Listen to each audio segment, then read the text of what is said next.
Hello, everyone. I am Sean, and welcome once again to my Horror Corner. As always, thank you so much for watching today. I do appreciate you tuning in. A little bit of a unplanned episode today, is I'm going to talk about the first episode of the new series, Welcome to Derry.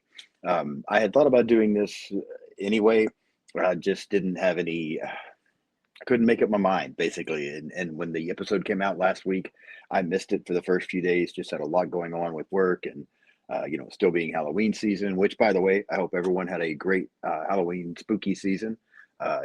Just because it's a little bit of a bummer that the holiday part is over, that stuff goes on for us all the time. I've already had two Michael Myers movies going in the background today while I've been doing stuff around my apartment. So, uh, yeah, it never ends for us, right? So we're just going to keep going like we always do.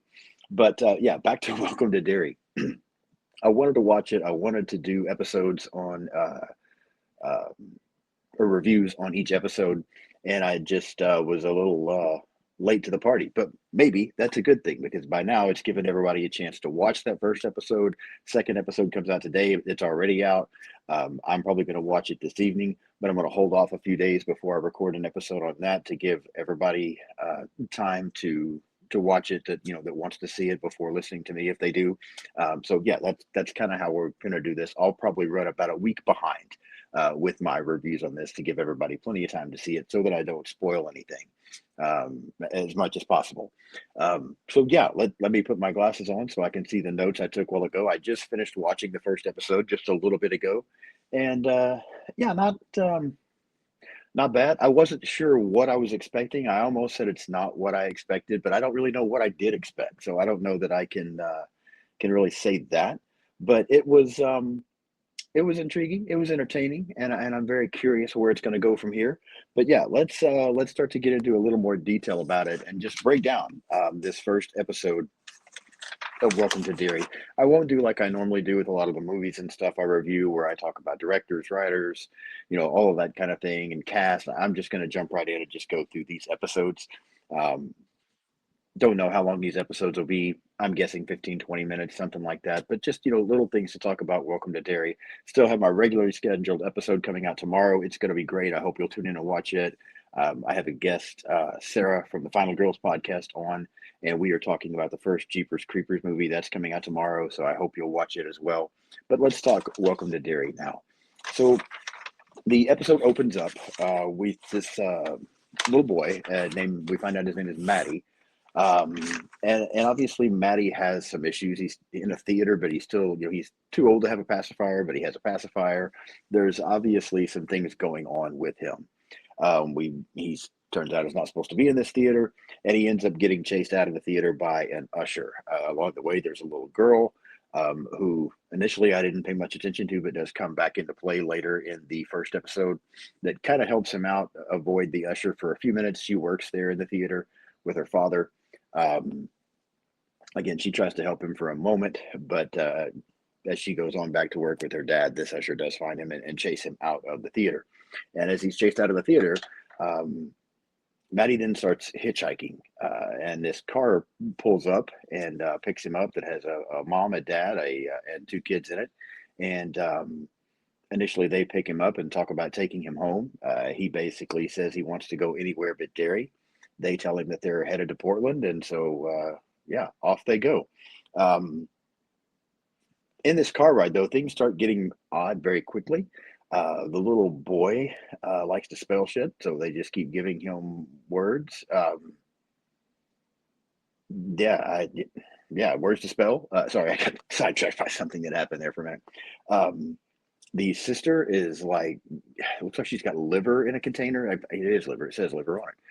She's like putting her hand in it and then smelling the blood and then trying to get Maddie to smell the blood. The parents are acting really, really weird. We find out the mom is pregnant, and then things just go batshit crazy in this car. They all start acting crazy. Maddie wants out of the car. They won't pull over. He tries to grab the steering wheel. And the dad like kind of pushes him away. In the process, we find out the mom is pregnant and she gets bumped, and then she gives birth to this crazy demon winged baby looking thing that flies all around to the car and then appears to attack Maddie as we cut.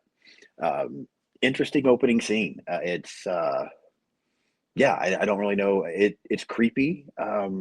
even before the little winged demon baby. It's kind of creepy and gives some vibes to it that were interesting. This little winged baby threw me off for a few moments. I'm not gonna lie. I was like, "What the hell?" Because I mean, I was kind of plugging in and getting intrigued before the end of the creepiness of the family and what might be going on with this Maddie kid. And then this winged demonic baby thing pops out, and it's a gross scene when she delivers this little thing. But I was just like, what the hell are we doing now? I wasn't sure what I thought. It was kind of crazy for a minute. But like I said, we cut away. We then get an introduction to another character, a Major Leroy Hamlin, who has arrived at the Derry military base. Um, he's a black major, but he's unfortunately has to deal with some racist things that are going on, and one of the another major or colonel something, I don't remember the guy's ranking, kind of helps him out there a little bit. But we kind of get a brief introduction to him, and then we get an introduction to these three kids. There were just some conversations and things here and there. There's these two boys, Teddy and Phil, who obviously knew Maddie and were kind of friends with him, I guess. Talking about Maddie a little bit, and just kind of seeing they're trying to fit in at school, and kind of what's going on with them. We also get a introduction to this little girl named Lily, who kind of the same thing. We also find out that her father passed away about a year ago, and then in spending time with Lily, um, she kind of has a memory of Maddie, because everyone thinks that Maddie has disappeared, probably dead. There's newspaper articles and things that talk about that he might just be missing. There's one mentioned somewhere in this episode where it was thought that maybe a drifter got him and killed him. His father was also questioned about it. But this little girl has a memory of her and Maddie spending time together talking and kind of bonding. But then Maddie goes to kiss her and she pulls away because they're just friends, which makes Maddie feel very uncomfortable. And then he ends up taking off, and she's thinking about this and feeling bad about this. And during this time, then she's in her bathroom. She begins to hear Maddie's voice coming through some pipes. She tries to talk to him and ask if that's really him, and then we see this bloody finger come up through the drain. And there's some singing that goes on a little bit there. It's kind of hard for me to make out, but again, this is very much Pennywise like and It Wise as far as the movie, with the drain stuff going on and the hearing voices, and the introduction to these kids that are dealing with the things that they're dealing with. So again, intriguing story. And as I'm watching this, I'm like, okay, I definitely get that It vibe. I definitely get that Pennywise vibe, although we never see Pennywise in this first episode, which was kind of disappointing to me. Um, but again, I didn't know what to expect, so maybe a lot of people knew that was going to happen. And I'm sure we'll see him at some point, but I was a little disappointed we didn't get him in this opening episode. But yeah, it definitely has the It vibe, and I was intrigued. I just kept wondering what the hell was the whole demon baby thing about in the beginning. um, Lily ends up going and telling a friend of hers named Marge, I believe, about her vision.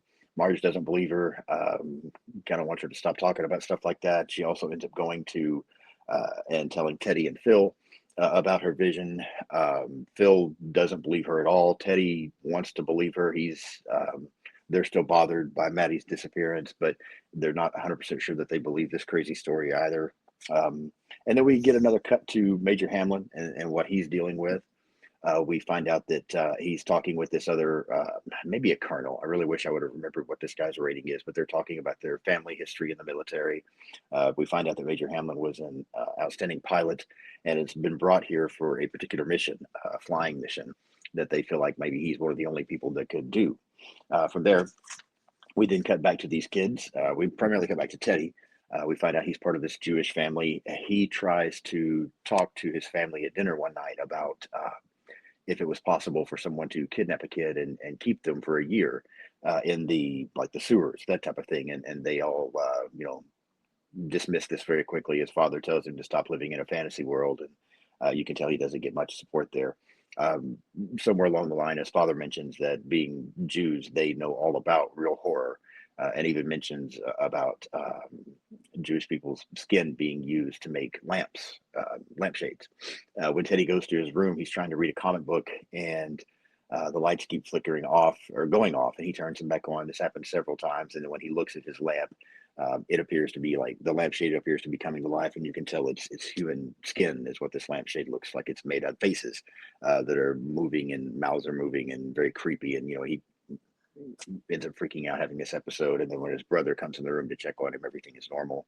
Um, the kids then get together and talk about this. And after Teddy tells the other kids about what happened with him, then now Phil believes him.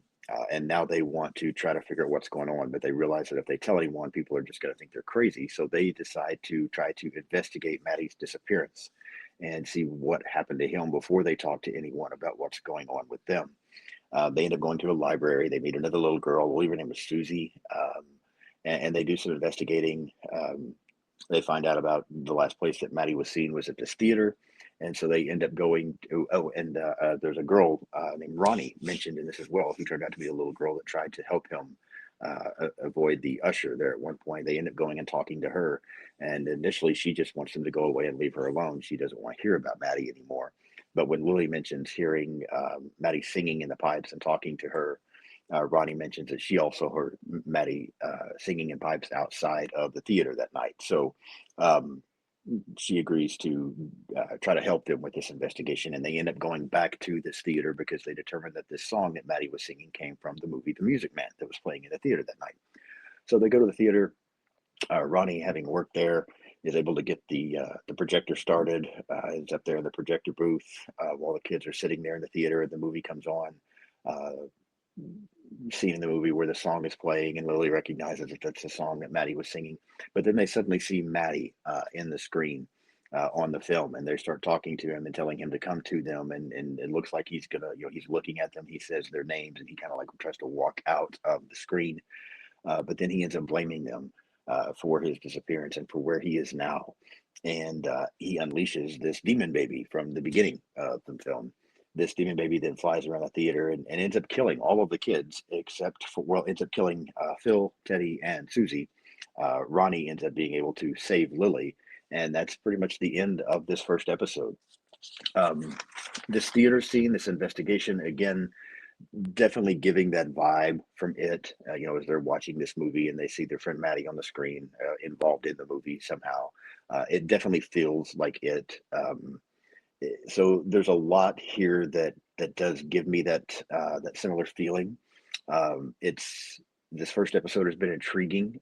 With the way they're going with this has caught my attention, and I'm very curious as to how this is all going to play out, where Pennywise is going to come into play. Um, the whole demon baby thing, I'm still trying to wrap my head around what I think about that, and how that's going to factor into this, and why that's the route we've decided to go. Sure. I mean, okay, it's just, again, not what I was expecting, although I didn't know what I was expecting. Maybe that's going to turn out to be a form of Pennywise, another form that he uses or something. I'm not sure, but that would make a little bit of sense here in the beginning, since this is like a prequel to the movie. But maybe he hasn't taken that clown form yet or something. I'm not sure. But I overall I thought it was fun. I enjoyed this first episode. It's got my attention. I'm like I said, intrigued as to where the story is going to go. I'm interested. I do hope to see Pennywise soon. Um, but yeah, the plot's interesting. The performances have all been fine. It looks good, and like I said, it definitely has that it vibe to it. So if you listen to all this and you haven't seen it yet, I encourage watching it. Check it out, see what you think about it, and if you want to plug into it, especially with that second episode coming out today. Um, if you haven't watched it and you just were curious my thoughts because you don't plan on watching it, well, there you go. That's my thoughts. But it's not bad. I'm interested after one episode. Do I like it? Maybe. I need to see more. So I'm very curious about the second episode. Like I said, I'm going to watch it later this evening, and I'll put my thoughts together and get an episode out. I might just do the episode again next Sunday, the same day that the third one comes out, to give people plenty of time to watch that second episode. But yeah, that's my thoughts on episode one. Kind of walking through the plot, telling you my thoughts. Interesting, intriguing, and I'm curious. That's where I stand right now on this Welcome to Derry show. So if you've watched it, I hope you enjoy it. Leave me some comments if you have seen it. Let me know what you think about it. Are you enjoying it?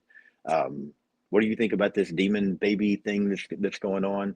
What do you think about the story? Share your thoughts with me, because I love the interaction. I like knowing what other people think about this stuff that I'm reviewing. So yeah, let me know your thoughts on episode one of Welcome to Derry. Like I said, I'll be back tomorrow. My regular scheduled episode comes out tomorrow with me and Sarah from the Final Girls podcast talking about Jeepers Creepers. I have another great episode later coming up this week with my friends from that horror couple, Robbie and Kaylee. We're going to be talking about Prom Night from 1980, starring Jamie Lee Curtis, another classic slasher film. So yeah, fun stuff scheduled for this week. Great stuff coming for the rest of this month. More guests coming down the road. Yeah, it's going to be a lot of fun. So if you haven't subscribed yet, please do so. Hit that subscribe button. Hit the like button on today's video just to help me out. Share the video. Help me bring attention to my channel if you don't mind. I do appreciate that. I do want it to continue to grow. Follow me on social media. I'm pretty much on everything out there: Blue Sky, Instagram, Threads, TikTok, X. I also have a letterbox. Just search Sean's Horror Corner. You should be able to find just about anything that way. Thank you all so much for watching. Have a great day. I will see you soon.